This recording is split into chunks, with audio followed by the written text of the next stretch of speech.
અત્યારે અમેરિકાની અંદર ચાલી રહેલી આઈસની કાર્યવાહીથી લોકો ડરે તો છે.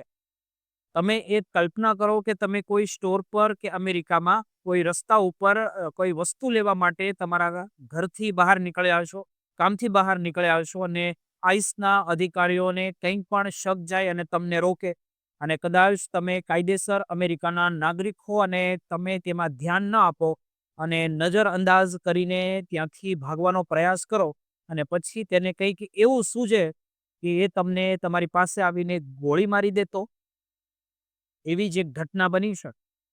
અને પછી સરકાર તેમને આતંકવાદીનું નામ આપી દે કે એ તો આતંકવાદી હતો, કે આ તો એક આતંકવાદી હતો અને આવી એક ઘટના મિનીપોલિસના રસ્તાઓ ઉપર બની છે.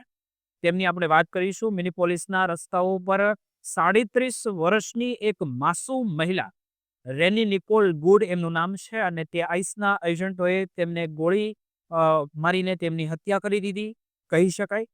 આ આખી ઘટનાને છુપાવવા માટે મોટા મોટા નેતાઓ કેવા ગંદા ખેલ રમી રહ્યા છે અમેરિકાની અંદર, તે જાણીને પણ તમારા રૂવાડા ઊભા થઈ જશે.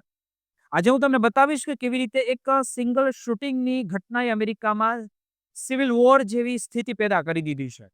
મિત્રો, તારીખ 7 જાન્યુઆરી 2026ના રોજ સવારે 9:30 વાગ્યાનો સમય હતો અને દક્ષિણ મિનીપોલિસના એક શાંત વિસ્તારમાં બરફની ચાદર છવાયેલી હતી. રેની નિકોલ ગુડ પોતાની લાલ રંગની એક હોન્ડા પાયલોટ ગાડીમાં બેઠી હતી ત્યારે અચાનક જ મોઢા પર માસ્ક પહેરેલા અને અતિ આધુનિક હથિયારો સાથે સજ્જ એજન્ટો તેની ગાડીને ઘેરી લે છે અને આ એજન્ટો કોણ હતા તેની હજી કોઈ ઓળખ નહોતી થઈ અને તેઓ બૂમો પાડી રહ્યા હતા કે ગાડીની બહાર નીકળ, ગાડીની બહાર નીકળ.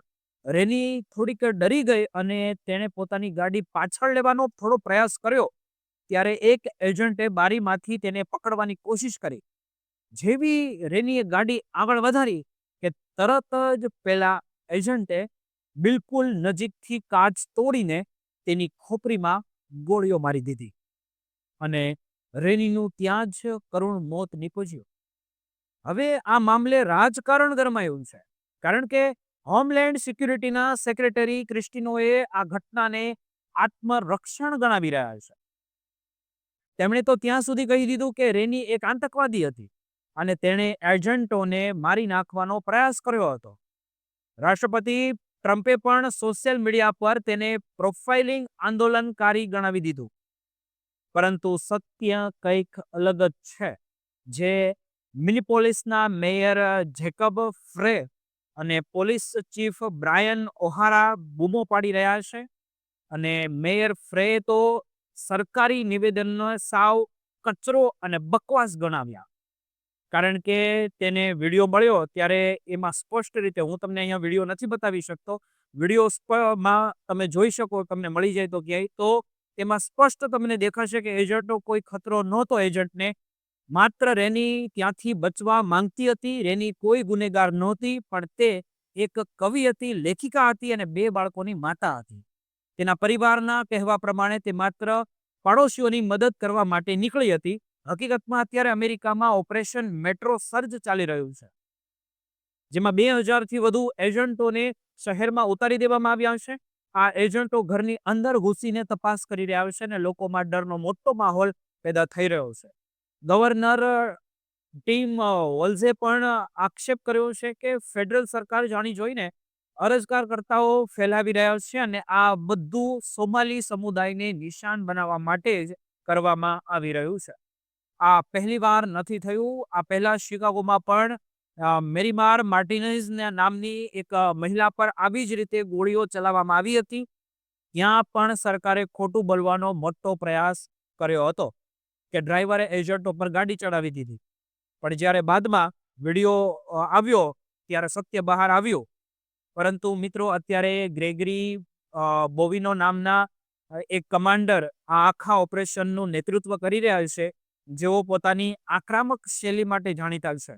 જેઓ હેલિકોપ્ટર અને ડ્રોનનો ઉપયોગ કરીને રહેણાંક વિસ્તારમાં આતંક જેવો માહોલ ઊભો કરે છે, બનાવે છે અને યુનિવર્સિટીના વિદ્યાર્થીઓ ઉપર પણ હથિયારો તાણે છે અને રેનીના મોતના સમાચાર વાયુવેગે ફેલાતા આજ આખા અમેરિકામાં વિરોધ પ્રદર્શનો પણ શરૂ થઈ ગયા છે. ન્યુયોર્કથી લઈને શિકાગો સુધી લોકો રસ્તા પર ઉતરી આવ્યા છે અને ક્રિસ્ટિનોએ વિરુદ્ધ મહાભિયાન ચલાવવાની પણ મોટી માંગ તેમણે કરી છે અને સોશિયલ મીડિયા પર ડિફેન્સ કરીને એક 612 જેવી ટીમો પણ બની છે, જે વિશલ વગાડીને લોકોને ચેતવી રહ્યા છે કે આઈસના એજન્ટો તમારી પાસે આવી રહ્યા છે.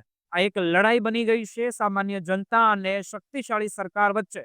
સરકારે 22,000 એજન્ટોની ફોજ તૈયાર કરી દીધી છે અને $8 અબજનું ફંડ પણ મંજૂર કર્યું છે, જેથી આખા દેશમાં આવા મોટા હવે પછી દરોડાઓ પાડી શકાય. જ્યારે ફેડરલ એજન્ટો શહેરમાં આવીને બોર્ડર જેવા કાયદાઓ લાગુ કરે છે અને ત્યારે નિર્દોષ લોકો તેમાં ભોગમાં સમાવાઈ જાય છે. રેની નિકોલ ગુડનું મોત એક માત્ર અકસ્માત નથી, પણ એક લોકશાહીના પતનનો સંકેત છે. આજે અમેરિકાના શહેરો યુદ્ધના મેદાનમાં ફેરવાઈ ગયા છે અને કોઈ પણ નાગરિક સુરક્ષિત નથી તેવું આપણે બધા જોઈ રહ્યા છીએ.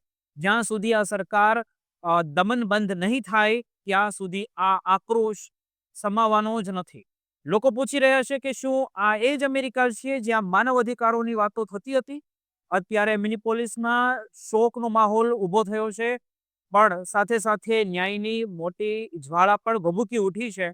આ ઘટનાએ સાબિત કરી દીધું છે કે જ્યારે સત્તા અંધ બની જાય ત્યારે પોતાના જ નાગરિકોને આતંકવાદી જાહેર કરી દેવામાં કોઈ અચકાતું નથી. આપણે જોવાનું એ રહેશે કે શું રેનીને ક્યારે ન્યાય મળશે કે પછી તેમનું નામ હજારો ફાઇલોની જેમ તેની અંદર દબાઈ જશે.